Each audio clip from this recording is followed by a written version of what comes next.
টোকাই, দূরে যা। আমাদের গরুর গায়ে হাত দিবি না। নোংরা হাত দিয়ে আমাদের সুলতানকে ছুবি না। একদম। টোকাই কোথাকার, দূর হ এখান থেকে। জামা কাপড়ের কি অবস্থা! গরু চুরি করতে আসছিস বুঝি? দূর হ।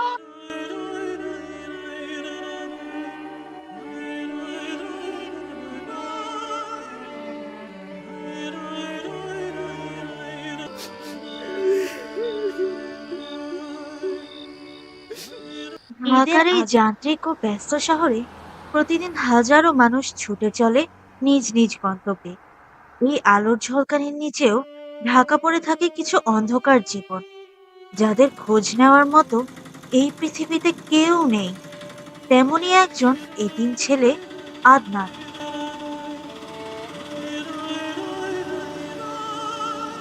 আদনান একটি দোকানের সামনে পড়ে থাকা প্লাস্টিকের বোতল তুলতে যায়। ঠিক তখনই দোকানের মালিক তেড়ে আসে। এই এই ছেলে, এই টোকাই কোথাকার, ওখান থেকে সরে যা বলছি। দোকানের সামনে তো নোংরা করিস না। যা, ভাগ এখান থেকে। এই চাচা, রাগ কইরেন না। আমি এখনই চইলা যাইতাম, শুধু এই বোতলটা নিয়ে নিতাম। আদনানের যখন মাত্র 2 বছর বয়স, তখন তার মা এই দুনিয়া ছেড়ে চলে যান। বাবাকে সে কোনোদিনই চোখে দেখেনি, চেনেও না। একমাত্র আশ্রয় ছিল বুড়ো দাদি। সেও তাকে একা ফেলে বহু বছর আগে পরপারে পাড়ি জমিয়েছে। আজ এই বিশাল শহরে আদনান বড্ড একা।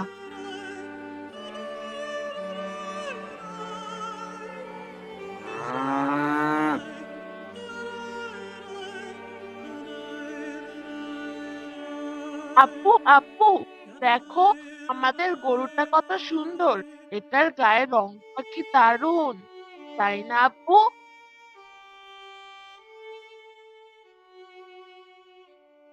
হ্যাঁ আম্মু, তোমাদের পছন্দ হয়েছে তো? তোমাদের জন্যই তো এত বড় হাট ঘুরে এই সুন্দর গরুটা কিনলাম। আব্বু, আমি এই গরুর একটা সুন্দর নাম দিয়েছি। আজ থেকে এর নাম সুলতান। আমি সুলতানকে নিজের হাতে ঘাট খাওয়াবো। ইস, ওদের আব্বু কত ভালো, কত সুন্দর গরু কিনে দিল। আমারও যদি একটা বাবা থাকতো, আমিও বাবার হাত ধরে হাঁটে যেতাম, গরুর দড়ি ধরে টানতাম, ওরকম গরুর সাথে খেলতাম।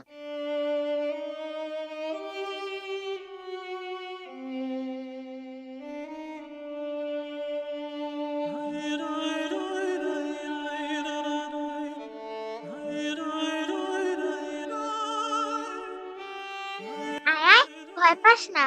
তুই কত সুন্দর রে, তোর চোখগুলো কত মায়াবী। তোর বুঝি কষ্ট হচ্ছে হৃদয়? এখানে কেউ কি তোকে আদর করে না? এই টোকাই, দূরে যা। আমাদের গরুর গায়ে হাত দিবি না। নোংরা হাত দিয়ে আমাদের সুলতানকে ছুবি না। একদম। টোকাই কোথাকার, দূর হ এখান থেকে। জামা কাপড়ের কি অবস্থা! গরু চুরি করতে আসছিস বুঝি? দূর হ।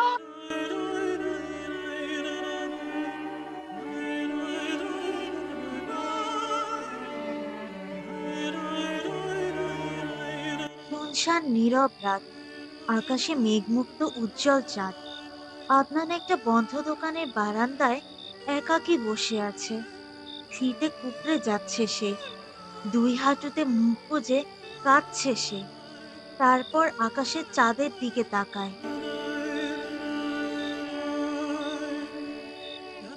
আল্লাহ, তুমি আমাকে এই দুনিয়ায় কেন পাঠালে আল্লাহ? কেন আমাকে এভাবে এতিম বানিয়ে রাস্তায় রাস্তায় রাখলে? আমার মা কোথায় আল্লাহ? আমার বাবা কোথায়? আমি তো কোনোদিন তাদের দেখিনি। তারা দেখতে কেমন ছিল? তারা কি আমাকে ভালোবাসতো না?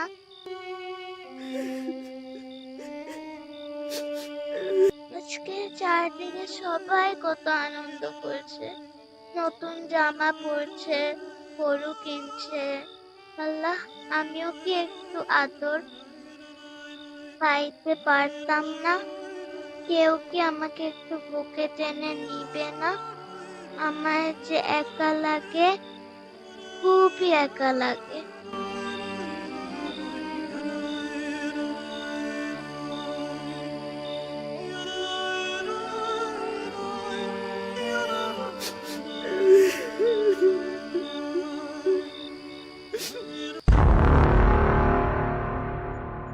ঈদের আগের দিন সকাল একটি বড় মাঠে কুরবানির গরুগুলো রাখা। বাচ্চারা তাদের বাবার সাথে এসে গরুকে ঘাস ভুসি খাওয়াচ্ছে। চারিদিকে উৎসবের আমেজ। এই নাও আম্মু তোমার আইসক্রিম, আর এই নাও তোমার চকলেট। গরুকে খাওয়ানো শেষ হলে চলো আমরা বাসায় যাই। থ্যাংক ইউ আব্বু, তুমি পৃথিবীর সেরা আব্বু।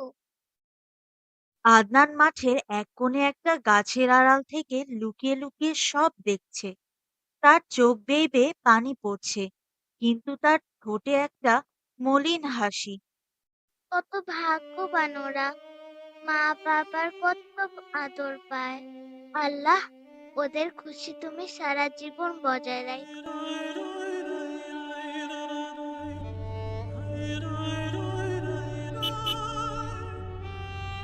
এই রাস্তা ছাড়, সামনে থেকে সর। অ্যাক্সিডেন্ট করবি নাকি? রাস্তা ছাড়।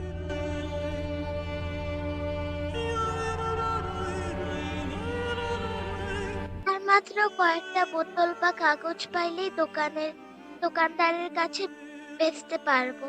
কয়েকটা টাকা পাইলেই সকালের জন্য 2টা রুটি কিনে রাখতে পারতাম।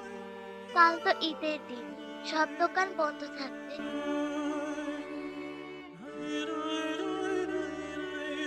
ঈদের সকাল, চারিদিকের মসজিদ থেকে ঈদের তাকবীরের সুমধুর আওয়াজ ভেসে আসছে।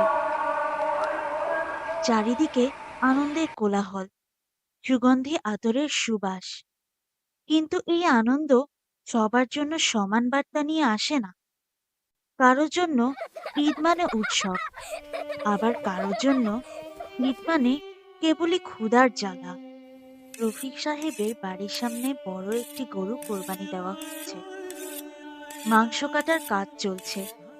পাড়ার অনেক গরিব দুস্থ মানুষ বালতি ও পলিথিন হাতে লাইনে দাঁড়িয়ে আছে। চামড়াটা যেন না কাটে। এই যে ভাই, আপনারা হুড়াহুড়ি করবেন না, সবাই লাইন ধরে। আল্লাহর রহমতে অনেক মাংস হয়েছে, একটু একটু করে আপনারা সবাই পাবেন ইনশাল্লাহ। কেউ খালি হাতে ফিরবেন না। আদনান রাস্তার এক কোণে বসে তার পকেটের ময়লা ও ছেঁড়া টাকাগুলো বের করে গোনা শুরু করে। 1 টাকা 2 টাকা সব মিলিয়ে 15টা টাকা।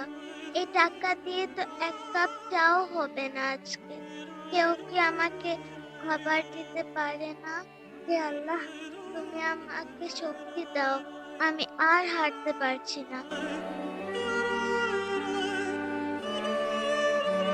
হাঁটতে হাঁটতে আদনান শহরের এক কোণে অবস্থিত দিনী এতিমখানা ও মাদ্রাসার সামনে হাজির হয়। মাদ্রাসার বড় জানালা দিয়ে সে দেখতে পায় ভেতরে টেবিল চেয়ার পেতে অনেক এতিম বাচ্চা একসাথে বসে ঈদ পরবর্তী দুপুরের খাবার খাচ্ছে। তাদের প্লেটে পোলাও আর মাংস। জানালা দিয়ে একটি বাচ্চা বাইরে তাকায়। সে আদনানকে দেখতে পায়। এই যে ভাই, তুমি বাইরে রোদের মধ্যে এভাবে দাঁড়িয়ে আছো কেন? আজ তো ঈদের দিন, তুমি কি এখন কিছু খেয়েছো? তোমার জামা এমন ছেঁড়া কেন? আদনান কোনো উত্তর না দিয়ে শুধু মাথা নেড়ে বোঝায় যে সে খায়নি। বাচ্চাটি আদনানের কষ্ট বুঝতে পেরে ভেতরে জোরে জোরে তার হুজুরকে ডেকে আনে। হুজুর হুজুর, একটু এদিকে আসেন না হুজুর। দেখুন, বাইরে একটা ছেলে দাঁড়িয়ে আছে। একজন অত্যন্ত দয়ালু চেহারার হুজুর দ্রুত পায়ে বাহিরে আসেন। আদনান ভয়ে চলে যেতে নিলে হুজুর তার কাঁধে হাত রাখেন। বাবা, একটু দাঁড়াও। তুমি এখান থেকে চলে যাচ্ছ কেন? রোদে দাঁড়িয়ে আছো কেন বাবা? কিছু না হুজুর, আমি এমনি দাঁড়াইছিলাম, আমি চলে যাচ্ছি। তুমি কি সকাল থেকে কিছু খাওনি বাবা? সত্যি করে বলো তো। আদনান কোনো কথা বলতে পারে না। তার চোখ দিয়ে টপ টপ করে পানি পড়তে থাকে। হুজুর সবকিছু বুঝে ফেলেন এবং আদনানের হাত ধরে তাকে ভিতরে আসতে বলেন। চলো, আমার সাথে ভিতরে চলো। আজ পবিত্র ঈদের দিন, আনন্দের দিন। আজ কেউ না খেয়ে থাকবে না। আসো বাবা, ভেতরে আসো। হুজুর আদনানকে হাত ধরে মাদ্রাসার বড় ডাইনিং হলে নিয়ে আসেন। হলের সব বাচ্চা খাওয়া থামিয়ে কৌতূহল ও মায়াভরা চোখে আদনানের দিকে তাকায়। আদনান নিজের ছেঁড়া পোশাকের দিকে তাকিয়ে একটু গুটিয়ে যায়। ভয় পেও না বাবা, এরা সবাই তোমার মতো। বলো তো তোমার নাম কি? আমার নাম আদনান। মাশাআল্লাহ, খুব সুন্দর নাম। তোমার বাড়ি কোথায় আদনান? তোমার আব্বু আম্মু কোথায় থাকে? আমার কোনো বাড়ি নেই হুজুর। আমার মা বাবা কেউ নাই। ছোটবেলায় সবাই মারা গেছে। আমি রাস্তায় থাকি, কাগজ কুড়াই। আমার এই দুনিয়ায় কেউ নাই হুজুর, কেউ নাই।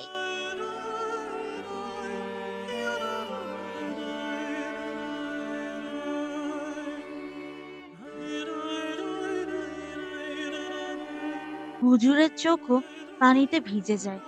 তিনি পরম মমতায় আদনানকে জড়িয়ে ধরেন এবং নিজের রুমাল দিয়ে আদনানের চোখের জল মুছে দেন। আহারে মাসুম বাচ্চা, তুমি এতদিন এই ছোট্ট বয়সে এত বড় শহরে একা একা ছিলে? কেউ তোমার খোঁজ নেয়নি? রাস্তায় রাস্তায় রাত কাটিয়েছো? জি হুজুর, যখন খুব শীত পড়তো তখন দোকানের বারান্দায় জড়সড় হয়ে ঘুমাইতাম। ডাস্টবিনের কাগজ টোকায় যা পাইতাম তা দিয়ে কোনোদিন খাইতাম, কোনোদিন খাইতাম না।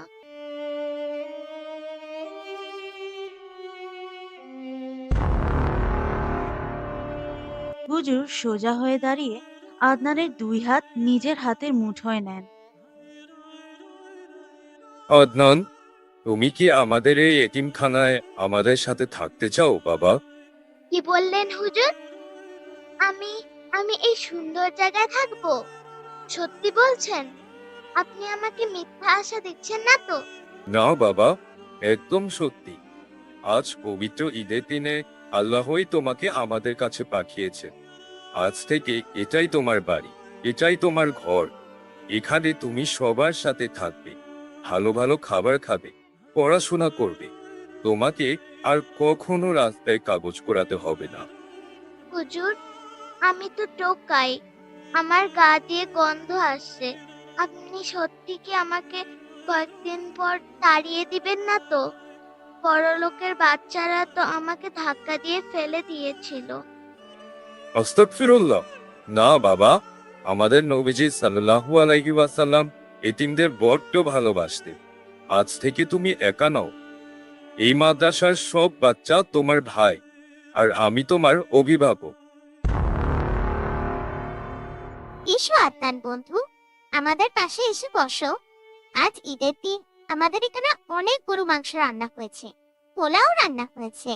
আমরা সবাই একসাথে খাবো। আজ থেকে আমরা প্রতিদিন একসাথে খেলবো। আদনানকে সবার মাঝে বসানো হয়। তার পাতে গরম গরম পোলাও এবং বড় বড় টুকরো মাংস তুলে দেওয়া হয়। আদনান খুশিতে ঝলমলিয়ে ওঠে। এই নাও বন্ধু, এই বড় মাংসের টুকরোটা তুমি খাও। আরো ভাত দেবো? লজ্জা পেও না, পেট ভরে খাও।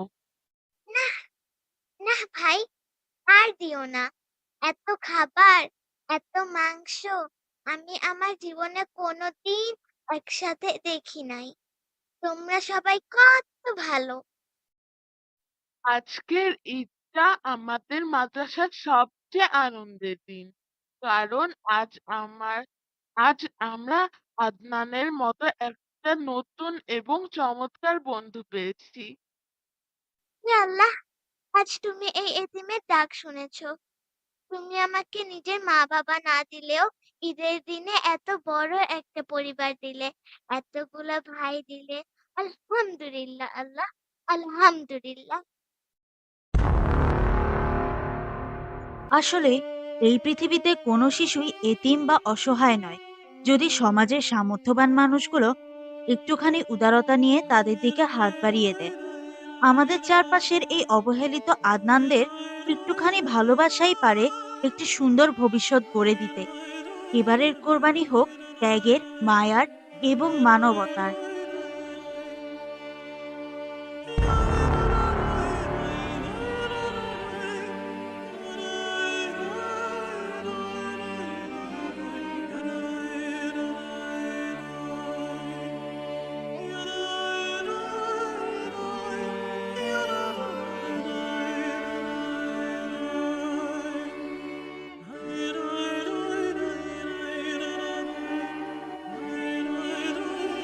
আপা এই তো সব চর্বি, বাচ্চারা খেতে পারবে না। একটু গোশত দেন না আপা, আল্লাহর ওয়াস্তে। আরে মেজাজ খারাপ করিস না তো, তোদের সব গোস্ত দিয়ে কি আমরা না খেয়ে থাকবো? ভাগ এখান থেকে। পৃথিবীতে ধন সম্পদ হলো মানুষের জন্য এক পরীক্ষা। মানুষ যখন ভুলে যায় দাতাকে, তখনই জন্ম নেয় অহংকার। অহংকার মানুষকে এমন এক অন্ধকার গর্তে ফেলে দেয় যেখানে সে অন্য মানুষকে আর মানুষ মনে করে না। আজ আমরা এমনই এক মহিলার গল্প দেখব, যার ঘরে টাকার পাহাড় থাকলেও মনে দয়া ছিল না এক বিন্দু। গ্রামের সবচেয়ে বড় দোতলা বাড়ি, চকচকে নেম প্লেটে লেখা সরকারি কর্মকর্তা আব্দুল করিম। মনিয়ানটি দামি শাড়ি পরে বারান্দায় দাঁড়িয়ে আছে, নিচে রাবেয়া বাসন মাজছে। রাবেয়া, ওরে অলস রাবেয়া, মরে আছিস নাকি? সকাল 10টা বাজে, এখনো গাদা গাদা বাসন পড়ে আছে কেন? পাপা, সকাল থেকে আপনার বড় ড্রামের কাপড়গুলো ধুচ্ছিলাম, একটু জিরিয়ে নিয়ে ওগুলো ধুয়ে দিচ্ছি। জিরিয়ে নিচ্ছি? বলি, এত বেতন কি হাত পা ছড়িয়ে বসে থাকার জন্য দেই? গরিবের হাতে কাজ দিলে নবাব হয়ে যায়। যাও, এক্ষুনি পরিষ্কার করো।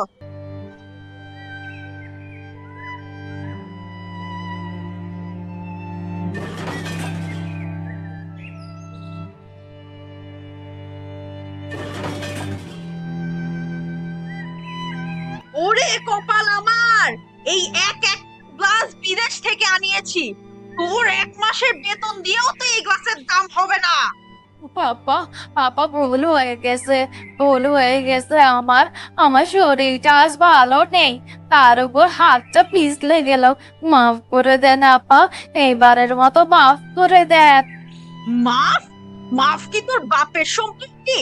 তোর এই মাসের বেতন থেকে 2000 টাকা জরিমানা। না আপা, এমনটা করবেন না। আমার ছেলেটা নিউমোনিয়া, ওষুধের টাকা জোগাড় করতে পারছি না, দয়া করে টাকাটা কাটবেন না আপা। নাটক করিস না, গরিবদের এটাই ব্যবসা। কাজ নষ্ট করবি আর অসুস্থতার বাহানা দিবি। যা এখান থেকে, দূর হ আমার চোখের সামনে থেকে।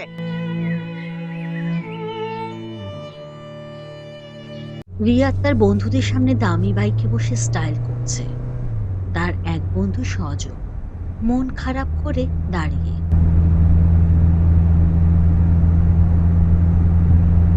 দোস্ত, আমার ফোনটা ভেঙে গেছে রে। বাবার কাছে আবার নতুন ফোন চাইবো, সেই সাহসটাও পাচ্ছি না।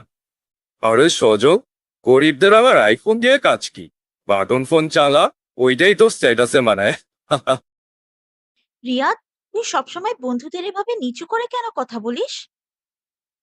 আরে ভাই, সত্য সবসময় তিক্তই হয়।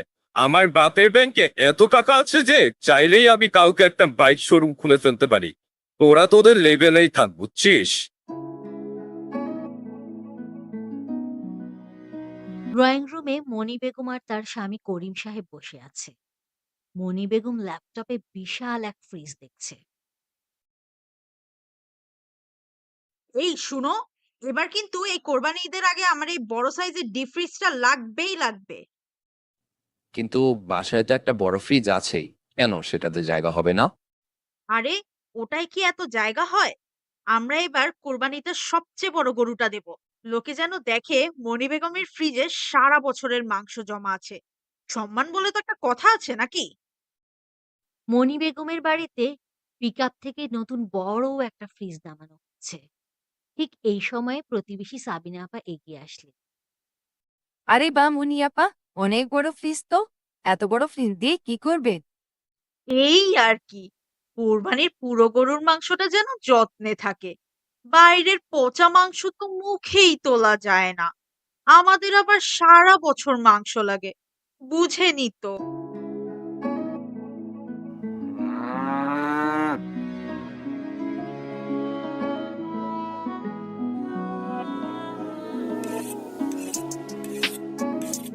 এই শুনো, কসাইকে বলে দিও যেন হাড় আর চর্বি আলাদা করে রাখে। ওগুলো পাড়ার গরিবদের দিয়ে বিদায় করে দিব। আর লাল মাংসগুলো সব প্যাক করে ফ্রিজে তোলো। মা, কোরবানির মাংসের তো 3টা ভাগ করতে হয়। গরিবের হকটা কি মেপেছেন? হুজুর, আপনি নিজের কাজ করেন তো। আমাদের আত্মীয় অনেক, তাদের দেওয়ার পর যা থাকে ওরাই পাবে। রাবেয়া একটি ছোট বাটি নিয়ে কাঁচুমাচু হয়ে দরজায় দাঁড়িয়ে আছে। মণি বেগম তখন ফ্রিজ ভর্তি মাংস সাজাতে ব্যস্ত। আপা, এই ঈদে বাচ্চারা একটু মাংসের ঝোল দিয়ে ভাত খেতে চেয়েছে, যদি একটু গোশত দিতেন।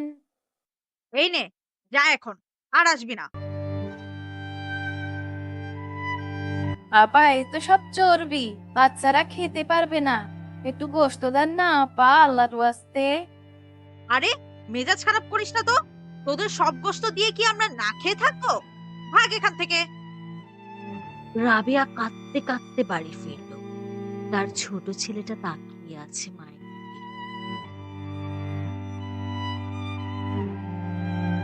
এমন সময় প্রতিবেশী আফজাল সাহেবের স্ত্রী কিছু মাংসের প্যাকেট নিয়ে ঢুকলেন। রাবেয়া, এই নাও বোন, তোমার ভাই বললেন এবার আল্লাহর রহমতে ভালো কোরবানি হয়েছে। এই 5 কেজি মাংস তোমার আর তোমার বাচ্চাদের জন্য। আল্লাহ আপনাদের মঙ্গল করুন আপা। ওই বাড়িতে অনেক মাংস, কিন্তু ওদের কোনো দয়া মায়া নেই। আল্লাহ ঠিকই রিজিকের ব্যবস্থা করে দেন। শুক্রিয়া আপা। গভীর রাত। মণি বেগমের বাড়ির সবাই গভীর ঘুম। রান্নাঘরের কোনায় নতুন ফ্রিজটার সকেটে শর্ট সার্কিট থেকে স্ফুলিঙ্গ বের হচ্ছে। ধীরে ধীরে সেখান থেকে আগুনের উৎপত্তি হয়ে ফ্রিজের বডিতে লেগে গেল।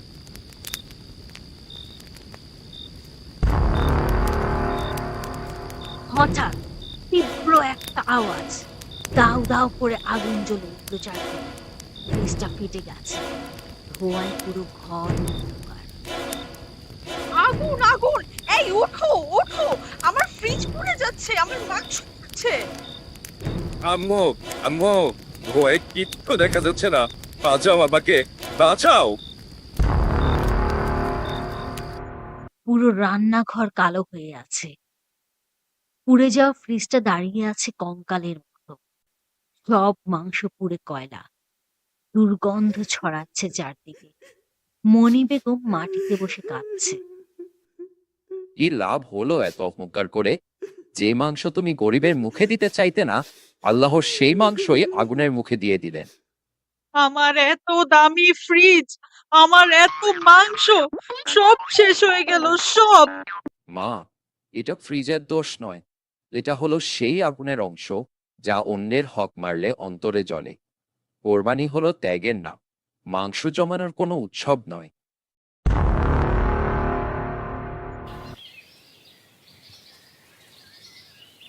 এই বাবুরা, এদিকে আসো। আমাকে মাফ করে দিবে? কাল তোমাদের তাড়িয়ে দিয়েছিলাম।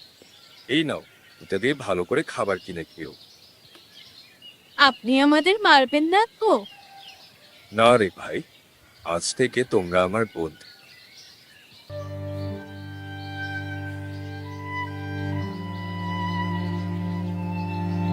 রাবেয়া, আমি তোমাকে অনেক কষ্ট দিয়েছি। আজ আমার ঘরে এক টুকরো মাংস পর্যন্ত নেই, সব পুড়ে ছাই হয়ে গিয়েছে। তুমি কি আমায় ক্ষমা করবে? আপা, আমি আপনার উপর রাগ করিনি। আল্লাহ আপনাকে সঠিক পথ দেখিয়েছেন, এটাই বড় পাওয়া। এই নিন আপা, আফজাল ভাই যে মাংস দিয়েছিলেন তার কিছুটা রান্না করেছি, আপনি খেয়ে যান।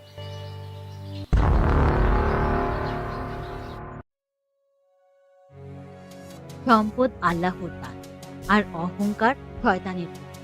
মনে রাখবেন, কবরে যাওয়ার সময় আপনার দামি ফ্রিজ কিংবা ব্যাংকের টাকা সাথে যাবে না।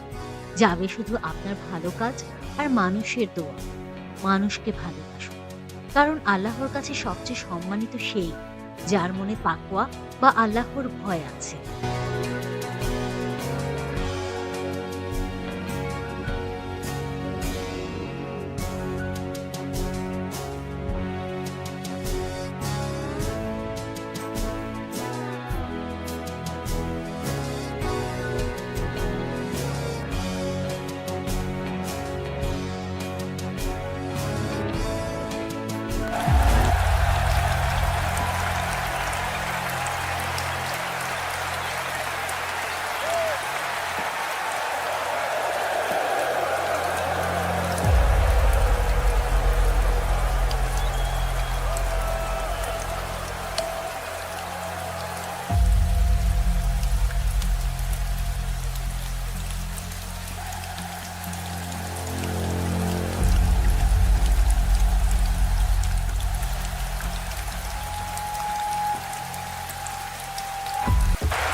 সাফল্য কি শুধু ট্রফি আর টাকা, নাকি তার চেয়েও বড় কিছু? আজ জীবনের সবচেয়ে বড় ম্যাচে আহমেদ শুধু গোলই মিস করেনি, সে এমন এক সিদ্ধান্ত নিয়েছে যা তার পুরো ক্যারিয়ার ধ্বংস করে দিতে পারে। কিন্তু কেন? জানতে হলে আমাদের ফিরে যেতে হবে 5 বছর আগে।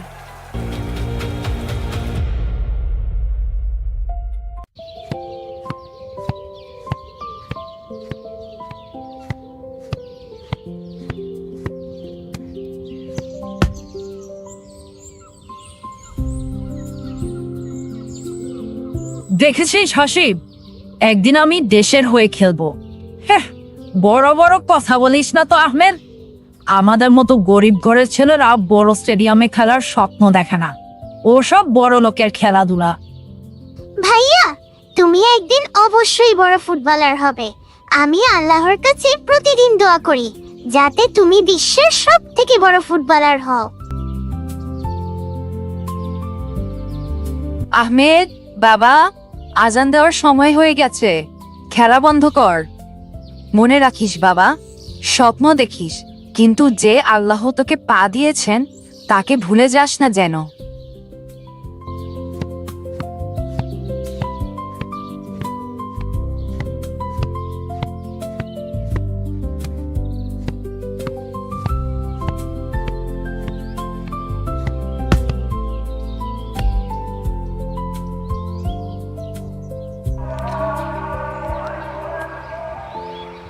আহমেদ চল, আজানটা হয়ে গেছে, নামাজটা পড়ে আবার খেলতে আসবো।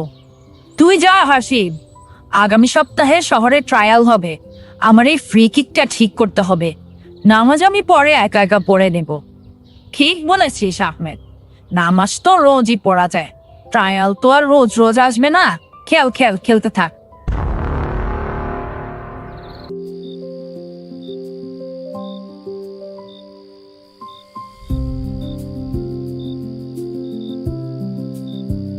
আহমেদ, ইদানিং তোকে নামাজে দেখছি না বাবা।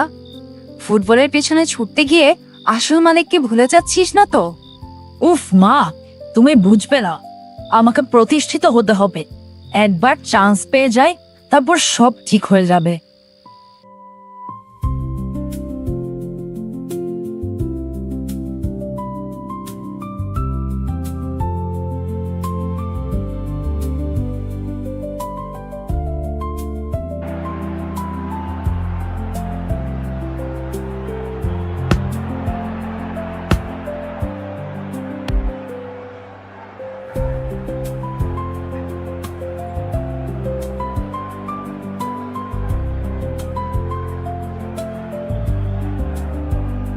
আহমেদ, তোমার স্কিল ভালো, কিন্তু তুমি স্বার্থপরের মতো খেলছো। ফুটবল একটা টিম গেম, কিন্তু তুমি কি করছো? তুমি বাদ।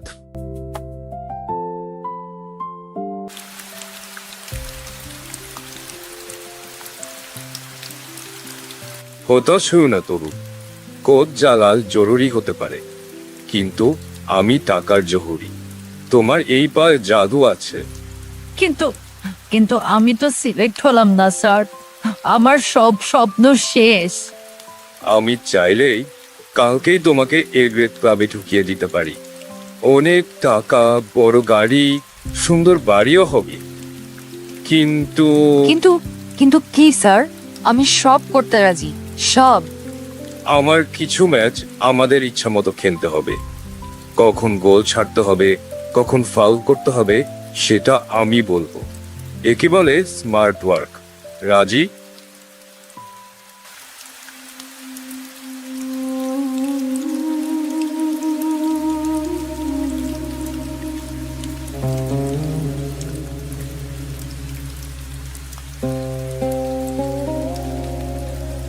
আল্লাহ, আমি কি করব?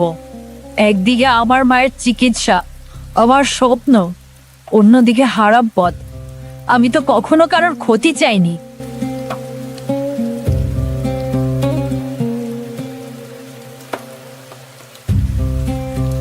বাবা আহমেদ, শুনলাম শহরের কোন বড় লোক তোকে অনেক টাকা দিয়েছে। মনে রাখিস বাবা, ক্ষুধার কষ্ট সহ্য করা যায়, কিন্তু জাহান্নামের আগুন কখনো সহ্য করা যায় না। হারাম পথে পাওয়া টাকা কখনো শান্তি আনে না, কখনো না। তুই আল্লাহকে বিশ্বাস কর।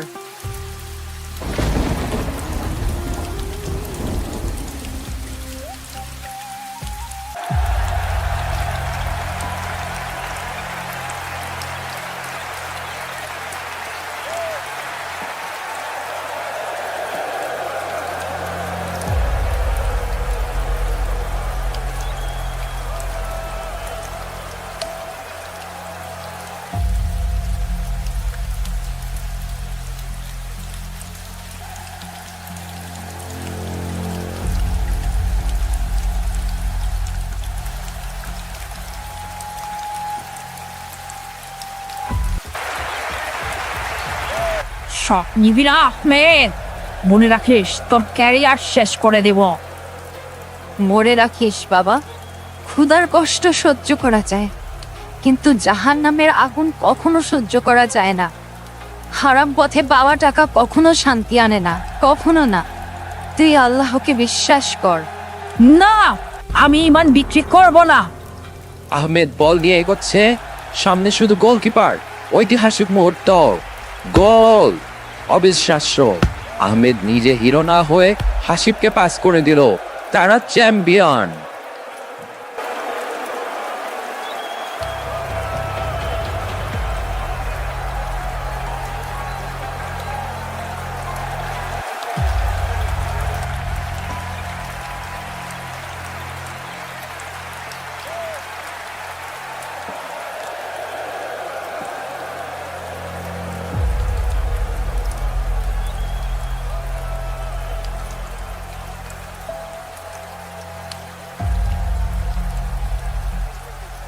আহমেদ, আমি জানতে পেরেছি রফিক তোমাকে ম্যাচ ফিক্সিং এর প্রস্তাব দিয়েছিল। আমি দেখতে চেয়েছিলাম তুমি কি করো। আজ তুমি নিজে গোল করনি, কিন্তু তুমি লোভের বিরুদ্ধে গোল করেছো। তুমি আজ শুধু একজন মহান খেলোয়াড় নও, একজন সত্যিকারের ইমানদার মানুষ। আমাদের একাডেমির ক্যাপ্টেন এখন থেকে তুমি।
हम भी अच्छे बच्चे बनेंगे, मैं सच बोलूंगा, कुछ भी गलत नहीं करूंगा।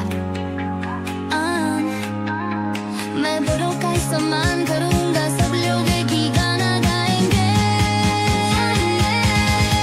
चांदनी बहती हवा, परमेश्वर हमें रास्ता दिखाता है। जिसने सब कुछ बनाया, आइए हम सब उसकी पूजा